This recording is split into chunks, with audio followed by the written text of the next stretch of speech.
Broussard, and I got to tell you, people think I'm apologizing for LeBron, and I use the analogy that excuse Steven Spielberg if he's going to lunch with a new director and he forgets your name on the way. Steven Spielberg's goals and aspirations are a little larger. Of course, Chris, this was bigger, more meaningful in Game 1 for Aaron Baines and Jayson Tatum and Terry Rozier, right?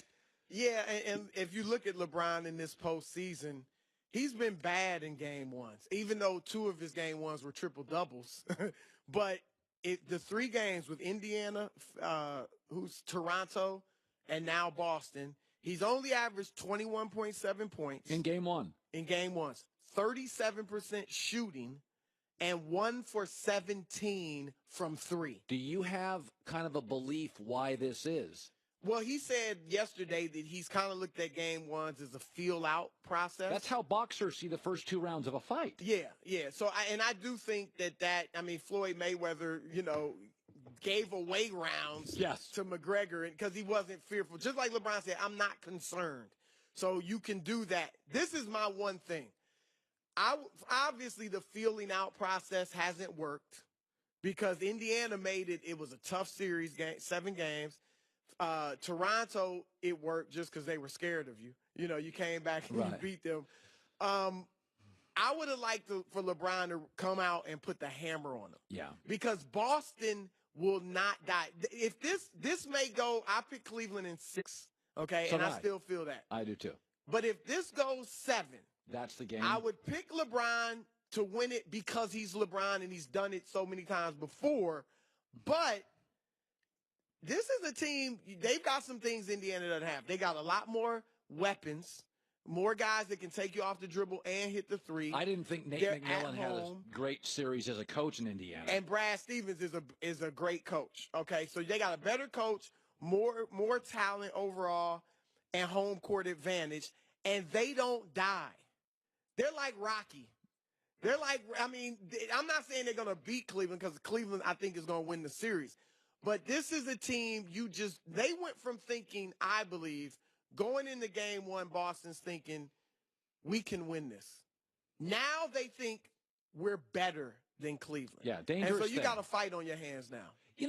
I said this Friday. Chris, there's a big difference. Julio Jones is a great football player. I don't think he's that valuable. 2 games he missed last year, they scored over 40. Okay. I think there's a lot of – J.J. Watt is a great player. He's not that valuable. There'll be games he'd have 2 sacks and a touchdown. They'd lose by 20. Odell Beckham's great. It's not that valuable. Okay, Kyrie Irving. Let's see. The Cavs swept the number 1 seed without him, and it looks like to me the Celtics ball movement is as good as anybody in this sport without him. Is Kyrie Irving, is he sitting there watching this thinking, boy, this is wonderful, go Celtics? Or is Kyrie thinking, I don't look great here? Well, a few things. Number one, Kyrie was very valuable in Cleveland, though. You got to give him that. When they got to the finals, they don't win that championship in 2016 without Kyrie. Fair. So very fair. I will give you that. You can argue, if you want to even say the year before, they took them 6 without Kyrie and Love. And this year, obviously, they're in the same spot as they were with him last year. But here's the thing also, Kyrie Irving, there were a lot of reasons, a myriad of reasons he left Cleveland. One was that, reportedly, he wanted to be the man, right? He wanted his own team. Right. Okay? He wanted to see guess what? This is not your team anymore. It's Brad Stevens' team. Wow, great point. When you come back, win or lose this series for Boston, this is now Brad Stevens is a genius. He's the face of the Celtics. And that some people might say, well, of course the coach is easy. No, it's James Harden's team. It's Steph Curry's team. OKC is Russell Westbrook's team. Was Durant's team. LeBron has his team. It's the superstars team. But now this is no longer Kyrie's team. It's not. You know right? What? This is great. I never thought about this. I think you're totally right. I've never talked about a coach if I would have been doing sports radio during Red Auerbach's days, I'd have still talked Russell. Yep.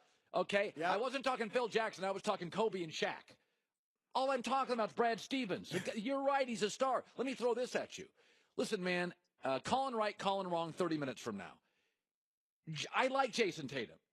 I had no idea Jayson Tatum was going to be this good, this fast. I'm looking at him and I'm thinking, good God, if he pops again, he's a better player than Kyrie without the injury history. Well, I hesitate shocked? to say that. I'll tell you this. He's better than Gordon Hayward. Absolutely. And I thought when he was drafted, he would eventually be better than Gordon Hayward. But I think right now he's already better. He wasn't 3 months ago. Right now he's already better than Gordon Hayward. Ask yourself this. When you watched that game yesterday, who stops Tatum on that team? No, you're right. You're right. I would not trade if I'm Boston. I'm thinking I'm going to talk to the Spurs about trying to get Kawhi Leonard this summer. But I wouldn't put Jayson Tatum's off limits. Okay, that's a great question. They want Kawhi, and Popovich has said. I mean, the stories are that Popovich would move Kawhi if they can't get this thing figured out. But he would move him east. To the east. Okay, Boston clearly between draft picks and players has way more than anybody else.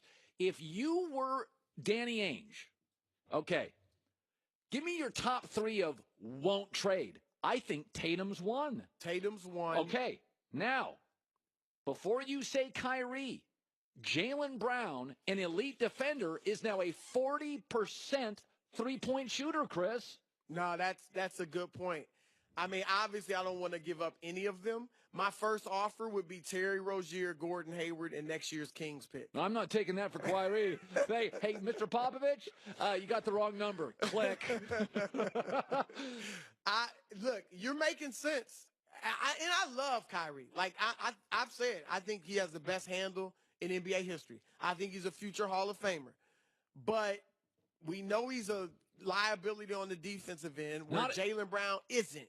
Jaylen Brown's going to be a great two-way player. I don't think offensively he'll ever be what Kyrie is, but he can be a really good offensive player. Yeah, and he's become a good three-point shooter. Okay, I threw this at you last week. I'm going to do it one more time. Houston gets clobbered in this series. LeBron goes where he feels needed. But he also goes where he's needed in a lot of places. Okay, he is. But he will not choose young play. He doesn't want to be part of a growth thing as much as he wants to be part of a next year. Okay. He's the story. Okay. Just let me, if you think I'm crazy, Rockets get doused in this series.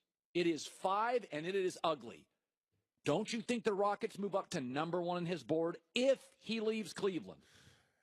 He doesn't like rookies. I don't think – I think Philadelphia – unless he just wants to be in La La Land. You know, the Lakers, it's just, I want to be in L.A. Okay. Take that out. Winning, I think it's Philly still. Because if you're in the East, you got a much better chance of getting to the finals. And when we look back, I hate to bring up the MJ GOAT thing again, but LeBron should be thinking, okay, obviously I'm never going to be undefeated in the finals. I may not even win 6. But if I've been to twice as many finals as Mike, yes, or close to twice as many, that's a feather in my cap. It's a volume thing. After a while, we said with Tom Brady, we said, listen, Montana's 4 for 4. Brady's now been to 8. Yeah, exactly. And now we don't even talk about Brady Montana. The perfect thing doesn't matter as much when it's overwhelmed by an avalanche of volume. Which, to me, that's why I think he should stay in the East and go to Philly. And here's the thing, too, because there are concerns. People have concerns. Does he fit in Philly? Who's got the ball? I want Ben having the ball for the most part. And I told you, I've been told LeBron would play off the ball. You have the same questions, and maybe even, I think even more so in Houston. Like, if you're James Harden, Harden has not changed his game at all. 1 iota for Chris Paul. Not at all. So who changes next year? If LeBron goes there, who makes the big change? And the way their guys that play off the ball in Houston, for the most part, are spot-up shooters. Other than Capella, who always sets the high screen. But they have spot-up shooters. LeBron's definitely not ever going to be a spot-up shooter. No, but I believe, my theory, smart people figure it out. Harden, and there's truth to that. I'll give you that. Okay, you got a smart coach, a smart GM, smart players, Chris Paul, Harden, LeBron. It's like LeBron didn't fit with D-Wade either or Bosh. They smart guys figured it out. You put me in a room, with some DNA, we'll figure out the next great thing. So you used to want him to go to the Lakers. It was LeBron's, though. Now it's LeBron. Now you want him. So why you want him going to Houston? Listen, man, if it's up to you, best thing for you, just whatever. You want him in Houston now, right? All I'm telling you is Houston would be great. He'd be out of the East, so we'd have a dynasty in the East. We'd have a challenger in Philly to the dynasty. We'd have Paul George would go to the Lakers or Philly. It's good either way. Right now we've got a dynasty with no challenger, and Houston's going to get mauled. It doesn't do me any good. I want challengers. I want Frazier to Ollie. Even though Ollie's better than Frazier, Frazier could knock him down. Frazier could beat him. Frazier could out. We got Golden State here and a bunch of guys jabbing. You don't think if LeBron goes to Philly next year, even if they're not a challenger, and I think they would be next year, you don't think 2 years from now they'd be a challenger? Say a 17th year for LeBron. Simmons still not shooting. Embiid's out for 30 games with an injury. Hey, look, smell it, live it, learn it, love it. LeBrockets is happening, folks, if Houston gets rolled in this series. Coming up next, I hated it the first time. We're going to see it again. You're going to love it. I'm going to roll my eyes. I'll tell you what's happening in sports, guaranteed next.